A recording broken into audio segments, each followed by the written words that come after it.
You were not meant to be a slave to the grind. You were not meant to trade your life force for money. You can escape gravity. You can unlock your life. You got this. Let's go. Hello and welcome to Unlock Your Life. It's me, Jennings Smith, your host. Guys, today is a red letter day. We just closed a 108 unit complex in Houma, Louisiana. I'm speaking about it publicly now because it is officially closed. We've talked about it, but now I'm going to go into the specific details of how we found this deal, what we paid for it, what the CapEx was, how we structured the deal, how we raised it, everything. Full-on case study on a deal that just closed literally today. Guys, finding deals right now is not easy. Even though the rates have gone up and sellers should be more reasonable, we're still seeing sellers hanging on. We're still seeing distress coming in commercial, but it's not as heavy in multifamily yet. And we're seeing a little bit of that. More is probably to come as the Fed stubbornly keeps the rates where they're at. So more opportunity coming. But we found a deal, and I have been patiently waiting, looking for my next deal, and found this deal about 3 months ago or so, started working on it. And today, the fruition of those efforts is here. We've closed the deal, and I'm pretty pumped up about it. So let's get into the deal. Number one, Houma, Louisiana. This is about 45 minutes outside of New Orleans. My first initial reaction when I heard about this deal was, I'm not crazy about Louisiana because it's a coastal market. There's hurricanes there. Insurance is expensive. And I don't know. I don't know about this deal. But when they told me what the price was, I got a little bit more excited, a little bit more interested. They had it under contract for $3.75 million. When I say these were my partners. Wes and Caleb had this deal under contract. They're in the deal room, which is our mentoring program. And Caleb lives in the area, and he already has 100 multifamily units in the area, knows Houma and the neighboring town really, really well. And so he's got this deal, and he and Wes put it under contract for $3.7 million. And if you think about the math on that, I'm going to pull up my calculator, but $3.75 million divided by 108 units, $34,700 a door. So basically $35,000 a unit. So I'm thinking, okay, I mean, that's a pretty attractive basis for, 1, 2, and 3 bed apartments. Maybe it's a war zone, right? Maybe this deal is in a really rough area. Maybe they're only renting these things for $400 or $500 a month. There's got to be a reason why this thing is so cheap. And looking into the details, the rent roll was good, right? The occupancy was 95%. The delinquency was like less than 1%. So very, very little delinquency. They're collecting about $80,000 a month. So average in-place rents of $816. So if you think about that, $816 and you're paying $35K a unit. If you think about the 1% rule, that's over 2% per month being collected. When I say 2%, I mean, well, just for example, if you bought a rental house for $100,000 and you could rent it for $1,000 a month, that's 1% of your purchase price. So here we're buying something for $35,000 a unit, and we're collecting $800 a month instead of, 1% would be $350. So over 2%, 2.2%. So that looked great. And they're also under market rents. Looking at the surrounding complexes, they're about $75 to $80 under what the market says they could be at. So that was another kind of good thing. And I thought, well, the condition's probably bad. Well, went on site. I flew down there. It's like, there's no way I'm closing a deal or putting my investors' capital in something without looking at it and walking it. So flew down to New Orleans, drove over to Houma, and property looked good. The roofs were new. The windows were new. The parking lots were resurfaced. They could use a little work, but they weren't bad. Air conditioners were there, all, individual heat and air conditioning systems. We walked all the units, hired an inspection company to inspect all the air conditioners, all the air handlers, all the water systems, dishwashers, garbage disposals, plumbing, et cetera, et cetera. We scoped the sewer lines. Everything was pretty much checking out on this property. And I'm thinking, man, the CapEx budget is not bad. I mean, we're still going to have to spend some money on CapEx, but it's not a hugely deferred maintenance property. A hurricane came through here 2 years ago. That's why they got a new roof and new windows, and they've already rebuilt the place and got new people, or, people didn't have to leave, so it's still full. And even, a Cat 4 hurricane, Hurricane Ida, coming right through Houma, it didn't decimate the property. I mean, they had to replace the roofs and the windows, but that was about it. So, it stood the test of this hurricane. So I'm like, why is this thing getting sold so cheap? Houma market is okay. It's got, I think, 60,000 people there. It's a flat population, not necessarily growing by leaps and bounds, but not declining. Something I really look at hard is this a declining market? Are people actively leaving this area? What it was, and what it boiled down to, was their insurance. Their insurance was $388,000 a year. $388,000, that's about $3,500 per year per unit in insurance. So if they're getting like $800 a unit, you got to think 8, 16, 24, 32, that's like 5 months of rent before they just pay for their insurance premium, before they pay their mortgage, before they pay their operational expenses, property management, all that other stuff. They've got to rent a unit for 5 months, whether it's vacant or not, just to pay the insurance rate. So this was a huge stumbling block. So at the end of the day, their net operating income on this deal was only $90,000. $90,000, not enough to cover the mortgage. So then we thought, okay, well, we know insurance is expensive here, but man, should it be that expensive? Is it really that high? Talked to one of my colleagues who also owned like 130 unit in the same town. And he's like, my insurance is a little high, but it's not that high. So we dug into it. Okay, the insurance requirements, number one, were being driven by the non-recourse lender. So it's agency debt, which is federally backed, and they have insurance requirements that are more stringent. So that's some of it. We also, in our due diligence, which was not disclosed by the seller or the broker, was their electrical systems. We found this out through the electrical inspections and our walkthroughs that they had Federal Pacific panels and they had stab lock breakers. Now, these are not up to code anymore. They don't install these anymore because they're prone to accidents and fires and et cetera. They're not well made and they're not up to code. And so they were getting insurance without replacing this electrical stuff, but their insurance was really making them pay for it because they figured, hey, there's higher risk of fire here. We're going to recoup that in our premium. Another thing was on 2 of the buildings, the corners were touching a floodplain. So they were touching a floodplain, and I'm talking like a foot of the corners of 2 buildings. And so for each of those buildings, they had to pay an additional premium of $10,000 per year per building for flood insurance. And come to find out, we could maybe overcome and solve these problems. And if we can, then all of a sudden, this becomes a really good deal. So in the process of due diligence, we've uncovered this problem. We go back to the seller. We say, look, it's going to be $250,000 to replace all these panels and breakers. We want a concession. And after some back and forth, they agreed to give us $200,000 off of the purchase price. So now our purchase price drops from $375,000 down to $355,000, which is phenomenal. It's an even better basis. And we can essentially pay for, the electrical rehab and not have to pay for that out of pocket. So our pro forma stayed the same, even though our renovation budget bumped up. And we got a second quote and got a guy to do it for $150,000. So it really wasn't even going to cost us $250,000 to do this. So that was another check mark in the good column.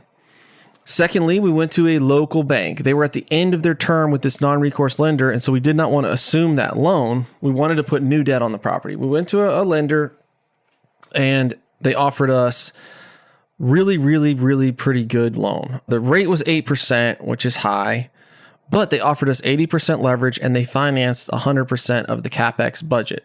So leverage was good. Rate was high. I think they only charged us 0.5 point to get into the loan. So pretty attractive thing, but we got their insurance requirements. He said, if you do this loan for us, what are your insurance requirements?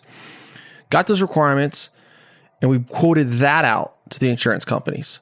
And we also told the insurance companies, hey, we're going to replace all these panels. We're going to replace all these breakers. Quote this policy. as if these are already done, because week one, we're going to do that. And you can put it in the terms of your policy that we got to get it complete, by 30 days or 60 days or whatever, but we're going to do it. So quote it as if we've done it. And also, Caleb, one of the partners, started working with FEMA and working on the flood maps, and he was able to get those two corners out of the flood zone. And the seller had already started that process. We finished it. Cost us about $15,000 to finish that up. But we were able to successfully get the corners of those two buildings out of the flood zone. Bam. There goes another $20,000 off of our insurance policy. So at the end of the day, our new policy ran about $150,000 a year versus $388,000 a year. So massive swing. I think it ended up being about $1,500 per unit versus $3,500 per unit. So now that NOI goes straight to the bottom line, because the management company was doing a good job. They kept the place full. They were keeping up with market rents. Their expenses were low. The property was well maintained. And we're going to do some other things with the CapEx. We're going to repaint all the fascias and sidings. I mean, it's mostly brick, but there's some wood there that we're going to repaint. We're going to put a couple $100,000 towards the parking lot repairs. We're going to do the electrical stuff. We're going to do some interior rehabs. All in, our budget is $600,000-$700,000 of upfit and repair to the property. So our all-in basis on this deal, when you include the loan fees and acquisition fees, et cetera, our all-in basis is going to be around $4.2 million, which is, pretty sound, pretty solid. We're right at $40,000 a unit all in. And we can get now, our pro forma numbers is $900 a month for our average rents. And we're already at $816, walking in day one with no delinquency. So this deal all of a sudden became a home run, slam dunk deal. And guys, this was through a broker. This deal had been passed over by multiple buyers because they could not see a way around this insurance problem. They look at the financials and they say, well, even at this price, I'm going to be walking into a deal that loses money. I'm not going to have enough NOI to even cover my debt. So why would I buy it? Even at a cheap price, it just doesn't make sense. And so our ability to see the problem, identify the problem, and clearly overcome it, right? Have hard in-place quotes and have a plan and have the flood zone figured out and have the electrical stuff figured out and have the banking figured out so that we could get the right insurance plan in place was critical in this deal. And we actually quoted it with, I think, 3 different insurance companies just to make sure that we didn't get an outlier quote that was way, way lower and it would go up later. We wanted to make sure we had multiple options that were in this price range, and we did. And so walking into this deal, increasing the NOI by, $230,000, $240,000 right away, just from the insurance play. You add in the $90,000 of NOI they already had, that puts us at $340,000, $330,000. And then if we can increase the rents by another $70 a door, well, there's another $7,000 a month, roughly, which is another $72,000 or $84,000 a year. Now we're pushing our NOI up to, $400,000+, and this becomes an extremely attractive deal. And so our goal after we do this, we're going to hold this property about 18 months, maybe 24 months. But our plan is implement these strategies, get the rents to where we think they are at market rent, get the insurance policies set and seasoned, and get our new financials in place, and then either sell or refinance the property. Our first choice would be to sell it because there is hurricane risk in Louisiana, and we do kind of want to get out of there as quickly as we can. But if we have to, worst case scenario, we can refinance it because we believe stabilize this property at an 8 cap, right? At a very conservative 8 cap market, right? This is where that market is today. Is a 7 to 8 cap market where debt is right now, where the Fed is right now. Even at that, we're looking at a valuation of 7.2 to 7.4 million. So refinancing out 4.2 won't be a problem to replace the first loan, to pay the investors their capital back, and then have a great cash flowing deal if we refinance it or sell it and turn $3 million profit, which would be phenomenal. So let's talk about how we structured the deal and attracted the capital to this deal, how all that worked. So this deal could cash flow or will cash flow right out of the gate. They're collecting $80,000 and there's going to be cash flow available just because we're not paying that massive insurance premium. I mean, at the day of closing, our new policy goes into effect. Their old policy falls off. We have our new lender and we're still collecting the same amount of rent as we were the month prior. So immediately there's cash flow in place. And so what we did was we structured this deal to do a straight up 50-50 split because it's a really attractive deal. We only needed about $1 million in cash to close this deal. And actually it ended up being less because of the seller credit and giving us the 100% financing. But let's just assume $1 million in of investor capital. And so when we closed this deal, we thought, let's just split it 50-50. The investors will make a phenomenal return because there's $3 million of profit to be made. I mean, that's a 3x multiple on the cash in, possibly 2 to 3 years, depending on how fast this deal can be sold. And so we didn't do a preferred return. We just did a 50-50 split, and the pro forma returns for the investors are in the, 25 to 30% range, which is a great return. Plus, it's also spitting off distributions Q1. We're going to spit off quarterly distributions, and whatever those distributions are, we're splitting them 50-50. Now, we did get some pushback on, well, why isn't there a preferred return? And maybe we want more equity because we're the money. But this deal was so good, it was undeniable. And so we were able to, the GP side take 50%, the LP side, the money side take 50%. So the way the deal works is at operations, this cash flow, excess cash flow split 50-50 and distributed quarterly. And at the sale, then the first loan is paid off. The $1 million is paid back to the investors. Anything above and beyond that is split 50-50. And so this was a way that we structured the deal and it worked. We actually raised the money in less than a week. It was very attractive, even in a difficult environment, to raise capital for multifamily right now. We were able to attract investors on this. And I did get some no's. I got some people, hey, I'm just not comfortable with Louisiana. I'm not comfortable with the hurricane risk. I don't like that it's only an insurance play. But, you call enough people and there were people that are like, I like this deal. One of our most seasoned investors who's invested in multiple deals was immediately like, I want in on this deal. I want to commit. I want to buy at least a share, maybe 2 shares, and got in the deal. So that was really encouraging, that we structured this deal and we don't have a preferred return hanging over our head on this deal. It's going to spit off distributions to the GP side and the LP side right away. And it's a short-term play, right? It's something that the velocity of capital is there. We can refinance it quickly or we can sell it quickly. And the value add is not crazy. Even though it is significant to the NOI, we don't have to go in there and renovate 50, 60, 70 units, evict 70 people, try to lease up at crazy new high lease rates. There was a lot of de-risk on this deal. So that's why we proceeded with it. Like I said, it closed today around 11 a.m. Eastern time. So pretty psyched about that. And if you're listening to this and you're thinking, man, I'd like to get in on a deal like that. Well, there's 2 ways to do that. Number one, you can hit me up and say, Jennings, I like multifamily. I've got some cash laying around. I'd like to get involved in a next deal. Can you keep me on your short list and let me know what you have? That's one way. A lot of people reach out to me. I have a database of people that I keep there. And when I have something come up, I just shoot them a text, say, hey, I've got something coming. Here's the details. Would you be interested in having a phone call, talk about the deal, explain it to them, and then they can say yes or no at that point. The other way you can do it is maybe you don't have 100 grand, 200 grand, 500 grand laying around, but you still want to get into something like this. Well, you got to learn how to do it. You got to bring value to the equation in another way other than just bringing cash. And this is what, we do in the deal room. It's like, hey, I want to learn how to find these deals. I want to learn how to analyze these deals. I want to learn how to mitigate risk. I want to become competent in what I'm doing so that I can make this happen.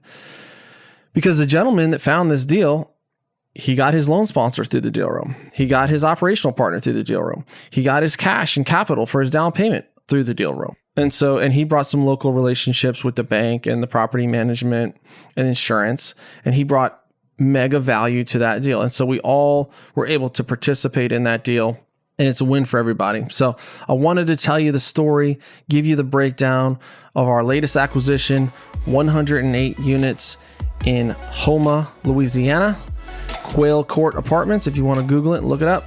All right, guys, have a great week. Hit me up if those two things are intriguing to you. You're like, hey, I want to get in the deal room. I want to learn about that. Or, hey, I want to invest. I don't have time to do this stuff on my own, but I want to be a part of what you guys are doing. You're identifying good deals. You're identifying good opportunities. And I want to be a part of that. Hit me up and we'll talk soon. All right, guys, have a great day and unlock your life. Peace.